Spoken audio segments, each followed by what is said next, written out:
Court ముందుకు జగన్ మీద రాయి దాడి కేసు నిందితుడు తీసుకొచ్చారు. నిందితుడు న్యాయమూర్తి ముందు హాజరుపరిచారు. ఆరోపణలు ఎదుర్కొంటున్న వ్యక్తి మైనర్ అని నిందితుడి తరపు లాయర్ వాదించారు. పోలీసులు ఇచ్చిన పుట్టిన తేదీ వివరాలు ఆధార్లో తేదీకి తేడా ఉందని న్యాయవాది వాదించారు. నిందితుడి ఆధార్ కార్డులో పుట్టిన తేదీ పరిగణలోకి తీసుకోవాలని న్యాయవాది, పుట్టిన తేదీలో వ్యత్యాసం ఉందని నిందితుడి తరపు న్యాయవాది, నిందితుడి నేర చరిత్ర కలిగిన వ్యక్తి కాదని కూడా చెప్పుకొచ్చారు. రాయి విసిరితే హత్యాయత్నం కేసు పెడతారని వాదించారు. 3 సెక్షన్ ఈ కేసుకు వర్తించదని వాదించారు. దుర్దేశపూర్వకంగా రాయితో దాడి చేశారని పోలీసుల తరపు న్యాయవాది వాదించారు. హత్యాయత్నం సెక్షన్ వర్తిస్తుందని వాదించారు.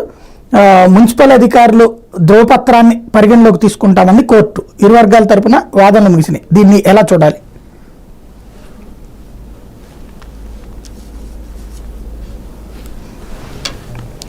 మ్యూట్లో ఉన్నట్టు చూడండి మీరు ఒకసారి.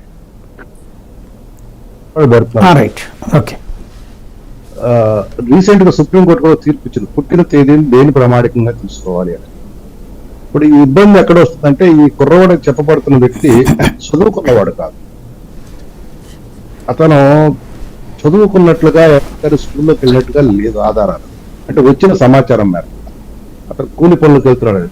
అటువంటి అప్పుడు అతని వయసు ఎట్లా నిర్ధారణ చేస్తారు? అధికారిక డాక్యుమెంట్ లో మామూలుగా అయితే 10th క్లాస్ సర్టిఫికేట్ అనేది మనకు ఉంటుంది, లేదంటే బర్త్ సర్టిఫికేట్ ఉంటుంది.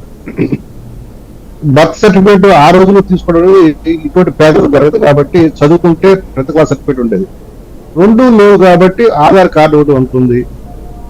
లేదు మున్సిపాలిటీ ఇచ్చింది అంటున్నారు. మున్సిపాలిటీ ఇప్పుడు ప్రత్యేకంగా ఇచ్చిందా? ఈ కేసు నేపథ్యంలో గతంలో ఎప్పుడు ఇచ్చిందా? అది కూడా మ్యూట్ క్వశ్చన్ అవుతుంది.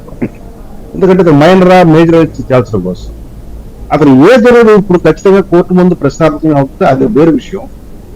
కాకపోతే నాకు అర్థం కాదంటే, మా అవతవారు పవన్ కళ్యాణ్ గారికి పేరు తీయదని చెప్పారు. నేను ఫేస్బుక్ లో వెంటనే పోస్ట్ పెట్టాను.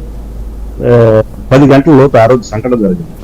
నేను విన్నాను కాబట్టి, నేను స్వయంగా సాక్షి ఛానల్లో ఉన్నాను కాబట్టి, ఏం జరిగిందో సాక్షిలో వస్తుంది కాబట్టి తెలిసి ఆ రోజు సాక్షిని ఎక్కువ చూశాను నేను.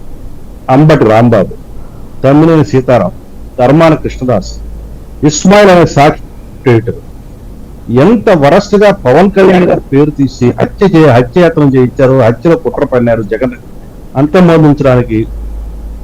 మరి వీళ్ళకి ఎవరిచ్చారండి గంటలోనే? కాబట్టి అవుతారు. ఇప్పుడు మీరు ఎదుటివాడి మీద రాయాలనుకున్నప్పుడు ఆటోమేటిక్ గా మీ మీద కూడా రాళ్ళు పడతాయి. ఎందుకంటే మీరు అద్దాల గదిలో కూర్చొని రాళ్ళు వేస్తానంటే మొదట డ్యామేజ్ జరిగేది మీకే.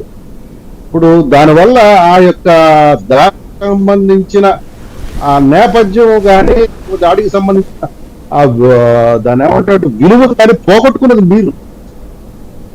ఇక హత్యాయత్నం లక్ష్మణ్ కరెక్ట్ గానే చెప్పారు, ఎంతవరకు హత్యాయత్నం అని. ఇప్పుడు లీగల్ అంశాలకు వెళ్ళను, ఎందుకంటే నాకు చాలా డౌట్లు ఉన్నాయి. కానీ ఈ ఫేస్బుక్ లో కూడా పెట్టదలుచుకున్నా. పోలీసు వారు ఇప్పుడు ఈ సతీష్ సన్ ఆఫ్ దుర్గారావు అంటే అప్పుడు తండ్రి కొడుకు చేత చేయించినట్టు అనేటువంటి కోణం వస్తుందా? అక్కడ కుట్ర కిందకు వస్తుందా?